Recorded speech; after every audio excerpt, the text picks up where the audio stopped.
Hey guys, this is Marshall coming at you with my Celestial Angel Feather profile. First we're going to start off with the grade 0 lineup. Number 1, First Aid Celestial Pinnell. She's the starter that you have to use if you're playing Celestials. She's just too good. Look at her. Triggers. Dr. Royd Redfrost, you only play one stand in this deck, and it's not even because it's a stand. You're playing it because it's Redfrost. That's the only reason he's in here. If you're not playing Redfrost, you're not playing Angels at all. For heal triggers, boop. You're playing the Celestial ones because they're Celestials, and majority of your deck requires Celestial units. For critical triggers, she's the good one. If she's in the damage zone, you put her to the top of your deck, shuffle your deck, reveal 3 cards. Choose a card that's not named her, put it in your damage face up, and the rest go into the drop zone. So she also sets you up for Legion. And then for vanilla crits, I'm considering cutting her down. I like her because she's shiny, but I'm considering cutting her down to 3 because the next trigger is the MVP trigger right here. Celestial Landing Pegasus. It's a draw trigger, but a lot of your effects require rescue, so it helps you build up a lot. And Celestials, they're not as fast as you would think they are, so draw triggers really do help out. Now we're going to start off with the grade 1 lineup. For Dr. Royd, Riemann? What is it? The Perfect Guard. But the Rescue Perfect Guard. So if there's one face up in the damage, you activate it, rescue a card. So typically you'll rescue something. Hopefully you hit the draw trigger, so then it's not even an egg. Nursing Celestial Nariel. You play her at 3. So if you have a Celestial on in your hand, put it into the damage zone when it's placed on the rear guard. The only requirement is that you have to have an Angel Feather Vanguard. So even if the Vanguard isn't a Celestial, you would still be able to use it. You just have to have a Celestial one in your hand to put in the damage. You do some really crazy plays with her. MVP for grade 1s. Dun, dun, dun, Celestial Emergency Pegasus. I'm considering bumping him up to 4. But I like him at 3. It's going to with this guy. He's basically no CL, but for Celestials. When it's placed on guard, if you have a Vanguard, well, you can read the card text. See that? Bang. Look at that. Oosh. And you're playing 2 of your Stride little girl. She triggers in the damage zone. A lot of stuff triggers in the damage zone with this deck, which is really cool, unlike other decks. And if you're paying the Stride costs, it gets +2. So if you have a grade 1, it becomes a 3. Another really good grade 1, Underlie Celestial blah blah. Basically she's a 9k. That's it. And she helps make numbers. Now for the grade 2 lineup. You play 2 Dosage Celestials. I could bump her up to 3, I could bump her up to 4, I could drop her down to 1. You just need her in the deck for the Legion. You play 3 Control Celestial Helen. She's really good. Damage on Flipper, Soul Charger.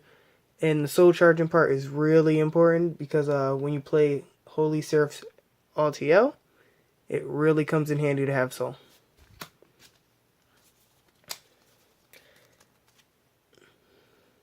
Frontal Celestial Malija. I personally don't like her too much. She's good late game when you do like your LTL play if you wait till late game. But early game I just she's touch and go. I really don't like her. I'd change her probably for the other Celestial that if she goes into the damage zone, put her back into the deck and mill like 4 or some nonsense like that. But she's good because she does make numbers occasionally. I might just go to the regular 12k attacker because she's just she's touch and go. MVP for grade 4s now. Emergency Celestial Danielle. I've done some really crazy plays with her where I just build so much advantage, and it's ridiculous. Like, the plays you can do with this card are almost endless. So you have to play her at 4. Even though she's just a basic 9k, Celestials don't build board too much, but she helps out with that problem a lot. Now for the grade 3s, we're only playing 6 grade 3s. 2 Solidify Celestial Zerachio. The only reason I'm playing her at 2, I would make this a 4 grade 3 deck, but the only reason you play her is because you play her. Dun, dun, dun, dun. They're kind of the combo package, and the best way to get her is you could play her you could play her as your first grade 3. Your opponent goes to swing, and then bang, here's the Pegasus. You get her into the damage zone, and then you just have a 9k attacker the whole game. So playing her at 4. Well, I mean 2. Yeah. Actually, there's one more thing. She does build up early game like rushes if your opponent is about to get punished because they try to pressure you to 4 and then you just took it. And if she's your first grade 3, you just play her and then you just everything's getting pumped up, everything's getting power, and then your opponent just gets bodied. So she starts off really early game. Holy Edge Celestial Malalala. She's your best grade 3 for Celestials. Late game she's amazing, early game she's amazing. If you can pull off the Legion, she's really, really good. Even if you can't pull off Legion, she helps you put cards back in the deck, which helps out late game. Now we're going to go to the grade 4s. We'll start off with the G cards. You play 2 Holy Seraph Suriel. She's really good. She's your rescuer. Basic. A basic one. She gives she's your 20k. Whatever. When the December set drops, I'm going to change her because this deck does do a lot of counterblasting. So it'll go, and that one goes for if you have 3 face down, then she gets like plus 10k, so she's a 25k shield. Black Seraph Elalalala. So for every card face up in the G zone, she gets plus 5. She's really just to help out you do, she helps get you to GB8, even though you don't really try to get to GB8 in this deck. GB8, who was I just talking about? Look at that, bang. She's good if you can get to her. She doesn't really end games, but in this version she could, because you play so many critical triggers. So if you swing with her first, your whole front column gets plus, the 2 for everything rescued. And then, haha, let me rescue these crits, and there's free crits, and then columns, and goodness. Oops. I play it on hitter, just for the first stride. If they're low in damage, you just want to put out the pressure, whatever. It's also a free superior call. Holy Celestial Michael. If you have a heart, choose a face-up card from your damage zone and call it to the rear. Then if your damage zone has face-up with the same name, the unit card gets plus 5. She's pretty good. I like her. I only play her at 1 just because you really don't need her. A lot of the strides you only play at 1. Holy Seraph Razel. He's just your damage unflipper basically. Soul Blast 2, shuffle it all back into the damage zone. There you go, you're unflipped and you're saved. This chick right here, I play her at 2. Holy Celestial Anafiel. Yeah. So typically she'll be my first stride. I do some fun plays with her with let's see. I do some fun plays with her and her. So typically the way I'll go about it is, you know, you'll stride onto her. This will be in the damage. That'll be on the field. You'll be like, haha, act ability. Put this over here. Call this out. Her skill goes off. Put this over here. Her skill goes off. Counterblast. Put this over here. Put something over here. Look at that. Bang, you just got a free 16k column. And it's really good early game because you can't, if you don't have the rear guards and you don't have the hand support, she helps you so much.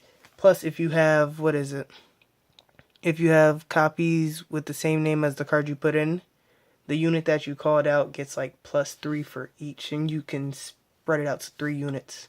It's really good. 2 Black Seraph Gabrielle. MVP. Not really MVP, I just like her. No, I don't play her at 4 just because I play all TL. But she's really good. She does help you with the rescue, and she's just really good. Now, Holy Seraph Altia. MVP.